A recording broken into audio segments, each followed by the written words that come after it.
Greetings, lovely people. Now, I suppose this is a definitive video on Firewood TV, a new series. Now, I've been running a podcast on Anchor FM, and it was called, and is called, because I haven't finished it yet, The Dread in the Shed. The Dread in the Shed. It's on Anchor, it's on Apple Podcasts, it's on Google Podcasts. You can check it out. Da Dread, D-A, Da Dread in the Shed. Anyway, I don't know what's got into me, but yesterday I started filming something that didn't get uploaded in the end, and had a different title, but I've just decided now it's the Dread on the Bed. Okay, so the Dread on the Bed. I did the airing my clean laundry in public, 45 minutes I did, and the idea I had after that was to do a Dear Diary, because of course I'm on my cancer journey, and the WhatsApp group that I talk about in the airing the clean laundry video, the One Love Army, it's all about these cancer updates. So, the Dread on the Bed, it's got to talk about that stuff. So, in the form of like a vlog or something like that. So, here we are. Today is the 23rd of March, 2021. Okay, and I am Daddy Cam of the One Love Army. I'm also Daddy Herbtree from the 80s. I'm also Johnny Firewood from not too long ago. I am AK Oldies. I'm Cameron John. I'm Daddy Cam. So Firewood TV, that's who I am. Right.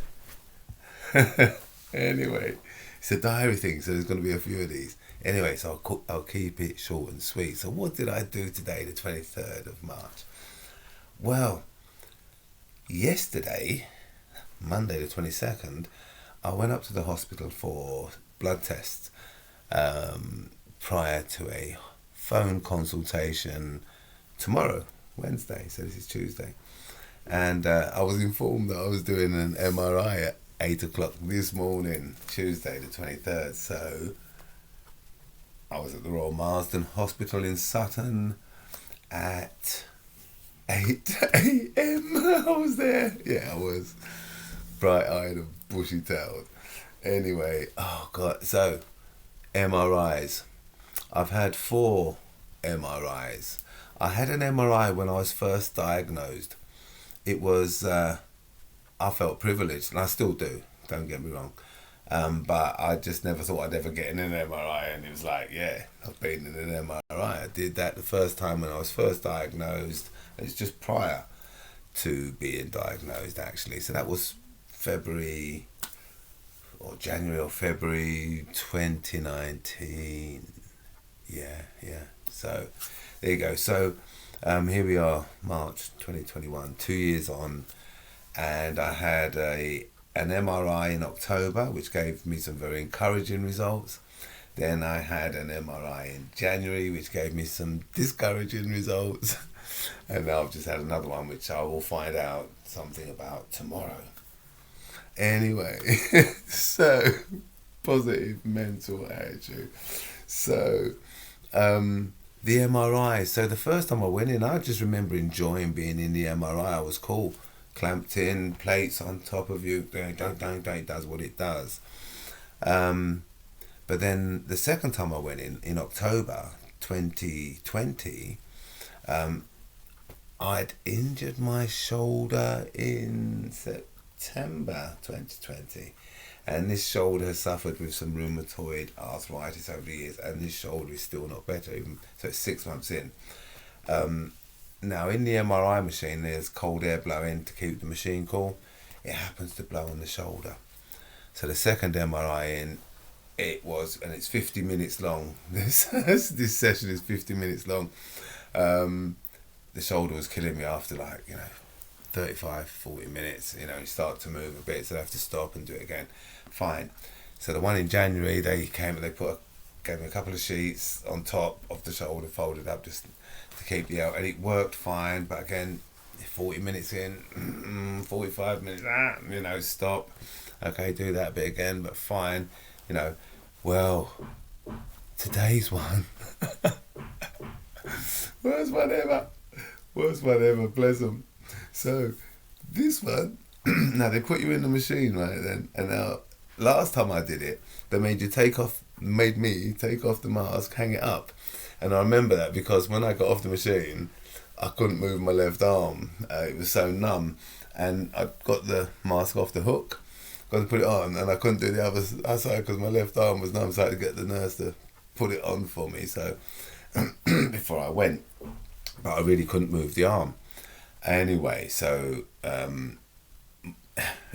so that was that one. But this one, I told them about the shoulder, and I needed a bit more on it than the last time. They remembered. They were very attentive. They are brilliant. Okay, so they gave me extra kind of padding on the shoulder to keep the cold off, which worked for a while. Anyway, but never mind that. Now you're in there, and you're clamped up. Now, beforehand, you used to take the mask off. But this time, they've now got these new masks with no metal bit across the nose, so you can wear a mask in the MRI machine. Okay, so I've got to wear a mask. You put a mask on, then you get this head clamp, and then you get this body thing on, and you're strapped in, and your arms by your side, and you've got this little ball for alarm. And so they've got me in, they've strapped me in, they've been marvellous. And I've got the mask on, and they go away to start, and suddenly it's like a panic attack. It's like, no, and I can feel this panic coming. Now, the thing is, I'm on hormone therapy for my prostate cancer, and I have hot flushes. Now, I know that just prior to these hot flushes, I get a certain anxiety to get out of wherever I am, to move from wherever I am to go, and it's quite a funny thing to explain. You get an agitation to move, just prior to the hot flush, and I kind of I have observed this over the past couple of years with the hot flushes. I've been on hormone therapy for 2 years. Anyway, where was I? So I'm in the machine, and they haven't even switched it on yet, and I've got a mask on, I've got this thing on it, and I'm feeling this claustrophobic panic attack coming, and I've got to push the emergency button. I pulled up the pump, the little blue ball pump, pop. I said, and I had to come, and I said, I don't know, I said, there was like a panic attack coming, so they allowed me to take down the mask, which worked. Then leaned back, and then they put the whole head thing on again. It was okay without the mask. It was okay, had a bit of space, but it was too claustrophobic. And we then went through the session, and on about the 45-minute mark or the 40-minute mark, I could feel my little finger and the ring finger had gone numb. And it's like too much pain in the shoulder already, so now the arm's gone numb, so that's enough. I've got a good threshold for pain, but it's just ridiculous when it's like that, and you've got to move it, and you're not allowed to move, so I've had to push the thing again to let them know. And so they came in, allowed me to move my arm a bit and get some, I'm still lying down, but just move it a little bit and get some circulation into it, rub the shoulder a bit. Okay, it's only another 15 minutes or something, so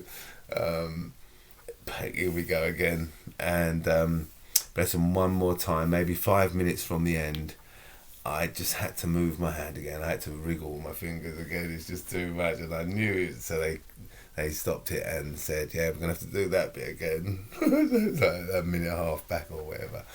And, and then the 5 minutes to finish it. But, I had a little wriggle at that moment there, and then finished off. So, so that was this morning at the Royal Marsden.